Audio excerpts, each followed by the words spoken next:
အားလုံးပဲမင်္ဂလာပါနော်။မြန်လေးဒီနေ့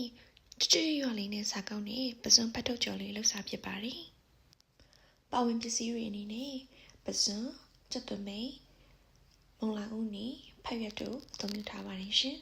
။အရင်ဦးဆုံးရည်စည်းသက်စင်ထားတဲ့ပစွန်ချိတ်ဆက်ထဲမှာထိကြိတ်လိုက်ပါမယ်ရှင်။ပြီးရင်တော့ဝယ်လာတဲ့ကျက်သွမိတ်လေးတွေကိုရည်စည်းသက်စင်လိုက်ပါမယ်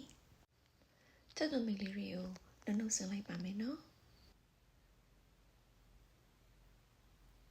ပြီးရင်တော့ပစွန်ကြိတ်သားတွေကိုကျဲဥအကာတစ်လုံးဖောက်ထည့်လိုက်ပါမယ်ရှင်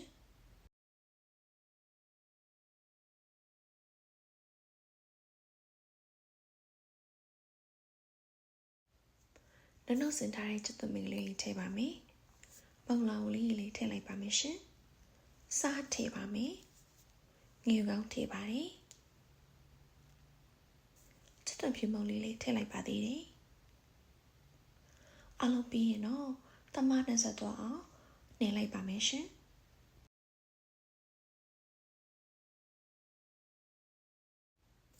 ဒါကတော့ဝယ်လာတဲ့ဖက်ရွက်တွေနဲ့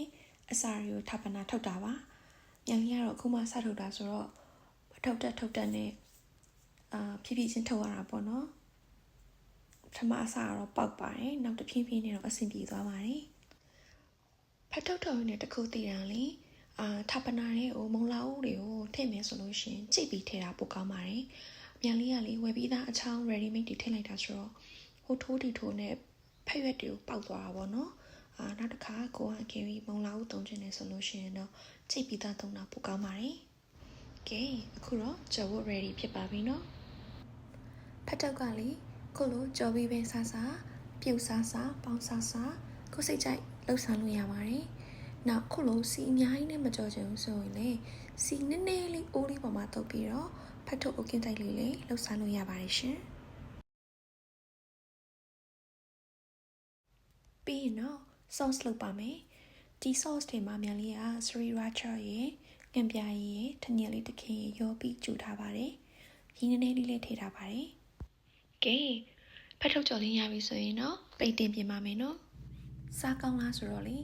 ကြော်ရင်းနဲ့ညီလိုက်တာတရုံရွက်လို့မရလို့ခုလိုဗီဒီယိုလေးရိုက်ဖို့တော့မနေချင်ထားရပါတယ်အားလုံးလေအိမ်မှာခုလိုမျိုးလေးလိုက်လောက်ကြည့်စားကြအောင်နော်နောက်ဗီဒီယိုကြရင်ပြန်တွေ့မယ်အားလုံးပဲတတား